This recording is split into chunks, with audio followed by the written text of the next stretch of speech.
Did you know that the very first human civilization in history had a deep obsession with beer? Yes, the Sumerians, living over 5,000 years ago in ancient Mesopotamia, created the first known recipe for beer, a staple of their daily life. But this wasn't just for casual drinking. Beer was considered a divine gift from the gods. In fact, the Sumerians believed that without it, society would collapse. Beer was so important that they even had a goddess of brewing, Ninkasi, who was worshipped across the land. They made their beer thick, so thick they drank it through straws, and workers were often paid in beer instead of money. Imagine getting a paycheck that's a jug of beer, but that's just the start of what makes the Sumerians fascinating. Here's another jaw-dropping fact. The Sumerians invented writing, but not for stories or poetry. No, they started writing to keep track of their beer. Their form of writing, cuneiform, began as simple pictographs scratched into clay tablets. What's even crazier is that their first written records weren't about great kings or battles, but rather about trade and brewing supplies. The Sumerians revolutionized communication and trade across the world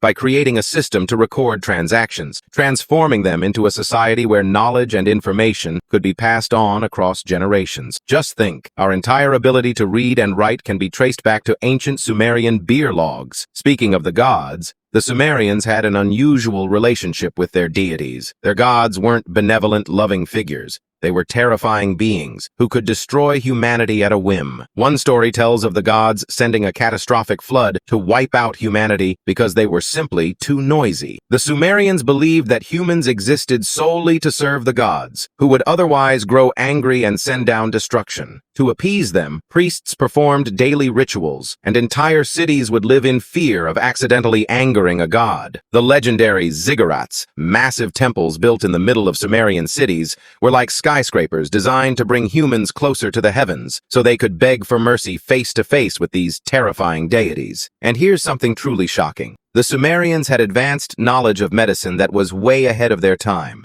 They knew how to treat wounds, had surgical tools made of bronze, and believed that many diseases were caused by evil spirits, which they tried to drive away with spells and rituals. They even performed the earliest known surgeries, and had surprisingly effective treatments for various ailments using plants and herbs. Their medical texts were highly respected and even influenced later cultures, such as the Egyptians and Greeks. But what's really mind-boggling is how detailed their understanding of the human body was, given the era they lived in. Finally, perhaps the most astonishing fact about the Sumerians is how they vanished so suddenly. For centuries, their civilization was the most advanced in the world, creating massive cities like Ur and Uruk, inventing the wheel, and even developing the concept of time. Yes, they're the ones who gave us the 60-minute hour and 24-hour day. But almost as quickly as they rose to greatness, they disappeared. Wars, climate change, and shifting power led to the collapse of Sumerian society. Their cities fell to ruin, and their culture was absorbed by newer civilizations like the Babylonians. To this day, much of Sumerian history remains shrouded in mystery, with thousands of clay tablets still untranslated, waiting to reveal more secrets of this incredible civilization that laid the foundation for everything we know today. So the next time you think of ancient history, remember the Sumerians, creators of beer, writing, and a culture so advanced that even now, 5,000 years later, we're still uncovering their incredible contributions to the modern world.